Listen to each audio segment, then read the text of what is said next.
കർണാടക സർക്കാർ അബ്ദുൽ നാസർ മഅ്ദനിയോട് കാണിക്കുന്ന ഭരണകൂട ഭീകരതയ്ക്കെതിരെ പ്രതിഷേധവുമായി PDP ജീവൻ തരാം മഅ്ദനിയെ തരൂ എന്ന മുദ്രാവാക്യം ഉയർത്തി വയനാട് മുത്തങ്ങയിൽ നിന്ന് കർണാടകയിലെ വിധാൻ സൗദയിലേക്കാണ് ബഹുജന മാർച്ച് സംഘടിപ്പിക്കുന്നത്.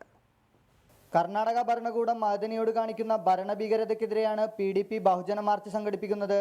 മനുഷ്യാവകാശ ദിനത്തിൽ വയനാട്ടിലെ മുത്തങ്ങയിൽ നിന്നാണ് മാർച്ച് ആരംഭിക്കുന്നത്. ജീവൻ തരാം മഅ്ദനിയെ തരൂ എന്ന മുദ്രാവാക്യം ഉയർത്തി ലോക മനുഷ്യാവകാശ ദിനമായ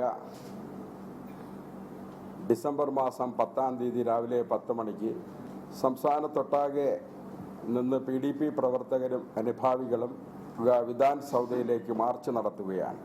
കർണാടക സർക്കാർ മഅ്ദനിയെ ഇഞ്ചിഞ്ചായി കൊല്ലാക്കൊല ചെയ്യുകയാണെന്ന് PDP ഉപാധ്യക്ഷൻ പൂന്ത്ര സിറാജ് ആരോപിച്ചു. മാർച്ചിൽ നിരവധി പ്രവർത്തകർ പങ്കെടുക്കുമെന്ന് PDP നേതൃത്വം അറിയിച്ചു. മഅ്ദനിയുടെ ആരോഗ്യനില അതീവ ഗുരുതരമാണെന്നും മാനുഷിക പരിഗണന പോലും നൽകുന്നില്ലെന്നും നേതാക്കൾ ആരോപിക്കുന്നു. റിപ്പോർട്ടർ, കോഴിക്കോട്.